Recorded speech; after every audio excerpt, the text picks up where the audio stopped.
జై వీరభద్రకాళి మాత నమో నమో లోక మాతాపిత పార్వతీ పరమేశ్వర ఓం నమ శివ. లక్ష్మీ నరసింహస్వామి మీ ఉత్సవమూర్తులు. ఇక్కడ లక్ష్మీ నరసింహస్వామి ఉంటాడు. మళ్ళీ మనకు చూడడానికి భద్రకాళి మాతలాగా కనపడతారు అన్నమాట. మీరు ఒకసారి చూడండి స్వామివారి ప్రత్యేకత. ఈ రాబో రోజుల్లో శ్రీ లక్ష్మీ నరసింహస్వామి ఆలయం ఇది ఇప్పుడు గుడికి తగ్గట్టు ఈ మూల విరాటు విగ్రహ ప్రతిష్ట చేసింది కాబట్టి రాబో రోజుల్లో గుడి పెద్దగైనప్పుడు శ్రీ లక్ష్మీ నరసింహస్వామి తర్వాత భద్రకాళి మాత రూపంలో ఈ ఆలయం పునరుద్ధరించబడుతుంది. ఈ త్వరలోనే స్వామివారి వాక్కు కూడా ఉంది, ఆశీస్సులు ఉన్నాయి. అది ఎలా మొదలు పెడతాడో ఆయన చేతిలో ఉంది. అది ఆయన ఆశీర్వాదంతోనే జరుగుతుంది ఇవన్నీ. ఈరోజు సోమవారము స్వామివారికి అభిషేకంతో ప్రత్యేక అలంకరణ ఆకలి పూజతో స్వామివారి కార్యక్రమం అద్భుతంగా జరిగింది. ఈరోజు ప్రత్యేక పూజలతో భక్తులందరూ పాల్గొని స్వామివారి ఆశీస్సులు పొందారు. ముఖ్యంగా వృకింద్ర స్వామి భక్తులు తెలియడం ఏమనగా ఆదివారం రోజు మీరు తినదండి. ఆదివారం రోజు ఎందుకంటే సూర్యుని దినము, సూర్యుని మనం గౌరవించాలా. ఆయన దినం తర్వాత నెక్స్ట్ పొద్దున్నే వృకింద్ర స్వామి వారం ఉంటుంది.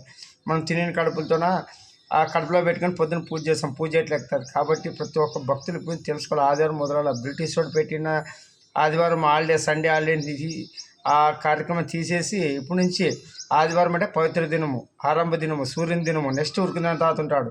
అంటే ఆయన ఆశీస్సులు ఉంటేనే మనం వెళ్ళగలం. ఇప్పుడు చూస్తున్నాం ఆరోగ్యాలు క్షీణిస్తున్నాయి, మనసుకి ఆయుష్లు తక్కువవుతున్నాయి, అనుకోకుండా ఆకస్మిక మరణాలు జరుగుతున్నాయి. ఇవన్నీ ఎందుకు జరుగుతున్నాయి మీరు గమనించాలా. స్వామి దిగిన రక్షకుడు వీరభద్రసంద్రాలు వచ్చినాడు. దుష్ట శిక్షణ శిష్యరక్షణ చేస్తూ రాజకీయాల్లో కానీ అన్నిట్లోన దేశ విషయాల్లో కానీ అన్నిట్లోన స్వామి వచ్చే అన్ని సరిదిద్దుతున్నాడు. ఇంకా ప్రత్యక్షంగా భౌతికంగా వచ్చే టైం కూడా ఆసన్నమవుతుంది. వీరభోగ వసంతరాలై మీకు ముందుకు అన్నీ అర్థమవుతాయి.